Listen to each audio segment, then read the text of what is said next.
Clint Walker, and this is Real Estate Appraiser Secrets. And today we're going to talk about how we were $1 million wrong, but still right. So last fall, I made a video about how we had just done an appraisal on a luxury property, and our opinion of market value at that time was right around $2 million lower than what these folks had spent on this property. They'd had it for sale for a while before that, and they had it for sale after that, and they have now closed on it.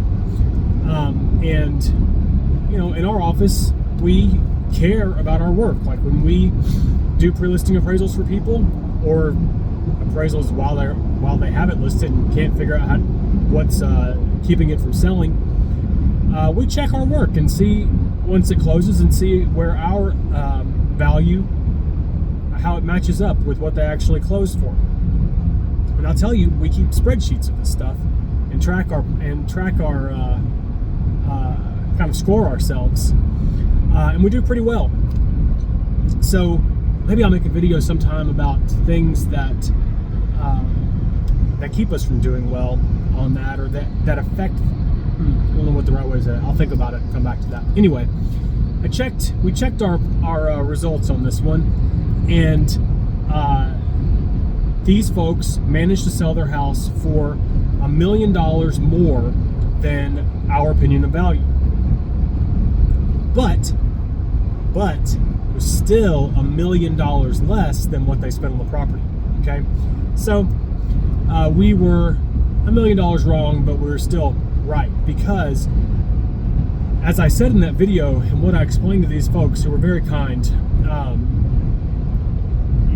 in the face of this bad news, was that at the time of that appraisal, we had been in a very bad market.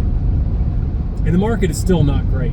And there are still way too many houses for sale in their particular market that are like $3 to $6 million. But the market had been in a real slump. Things had not been selling. And from an appraisal standpoint, when we go to comp your properties, we're looking at closed sales. We're using closed sales to determine market value, which is what the market will pay for a property at any given time, or a specific point in time. And at that time, the best we could come up with was the value that we got. That was several $1 million less than what they told us they had spent building the property out. Did that mean that forever and always their property would only be worth that amount? No. It meant that on that day, based on the comps that we had available, that was the best, that was the most reasonable, most credible opinion of value that we could give them on it. Okay? So they managed to sell it for more than our opinion of value. It was a lot less than what they paid to build it. And that's sort of just the reality of real estate. One of the things that I talked to them about after that appraisal was just this, that like this is what's going on right now. And maybe that means, I know that it's disappointing, but maybe that means that now is just not the time to sell. Hanging on to this property for another year until the market stabilizes or does something different might mean that you get everything out of it that you spent on it. Maybe it doesn't. There's no guarantees. But for the time being, that's the best that we could say it would bring. Now, ultimately, they got better, and I'm very happy for them they did, and I'm sorry that they didn't get everything out of it that they put into it, because it was a great property.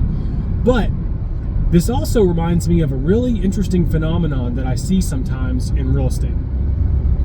And at the end of my videos, I always say, I hope you got something useful out of this video, yada, yada, yada. I don't know if this is going to be a useful insight or a useful phenomenon. Maybe it will be, but be careful with it if you think it is useful. I see this thing happen every now and then where a property will be listed for too high. And not just a little bit too high, but way, way too high, okay? A little bit too high would be like 8 to 10% would be significantly too high. A little bit too high, significantly too high. 8 to 10% will certainly affect buyers' perception of your listing. And I've, in my own experience, like if I'm that high overpriced, we won't get showings, okay?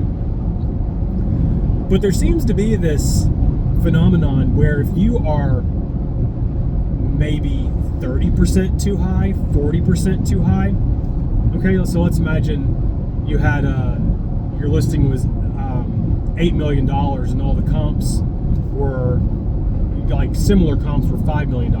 So you're $3 million higher than a lot of the comps, whatever that percentage is. I see this phenomenon where these properties will actually sell because what I speculate is happening is that buyers and their agents give some level of like a benefit of the doubt to the sellers and the listing agent that these prices are based on something real, even if they're not. And I don't know how much research or speculation or questioning goes into, you know, like dialogue goes back and forth between the two parties on it. But I see it happen where I'm looking at these comps and where I see agents, you know, offer up these properties, and maybe it's a market that I work in regularly, so I have a pretty good, you know, sort of gut feeling on the baseline of what various properties in the market are bringing. But I see them offer up these properties for shockingly high prices, and they sell.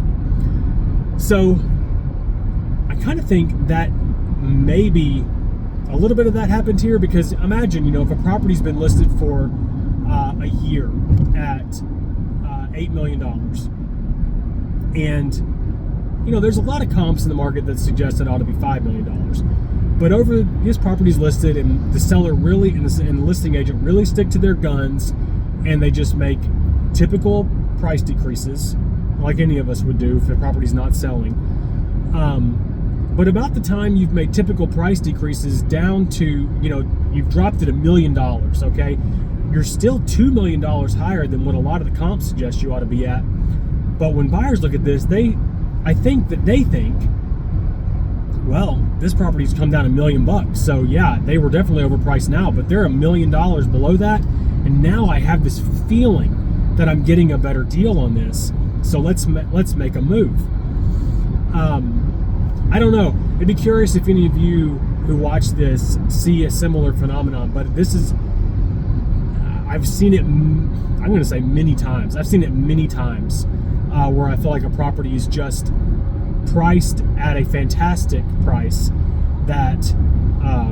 fantastical price, that I don't see any evidence to support in the market, but it still sells for whatever reason, for whatever whatever the psychology is behind it. But I think it's this benefit of the doubt that buyers give sellers, that this price is based on something real, and there's this break point where they're willing to open up their wallets and pay for that. So anyway, I want you to be careful about trying to use that if you do think it's real. I think it's probably way more relevant in the luxury market, where you get buyers with a lot more wherewithal, a lot more cash to pay based on their feelings. But anyway, just wanted to make that video to update you on that property we did back then, and just sort of tell you how that panned out, and admit that, you know, we were a lot lower, but it was based on the real comps at the time, and maybe because of this phenomenon it turned out a lot better for these folks, and I'm happy about that. So if we can ever help you with pre-listing or professional measurement consultation, check us out at truepointappraisals.com. Thank you as always for watching, and I'll catch you next week.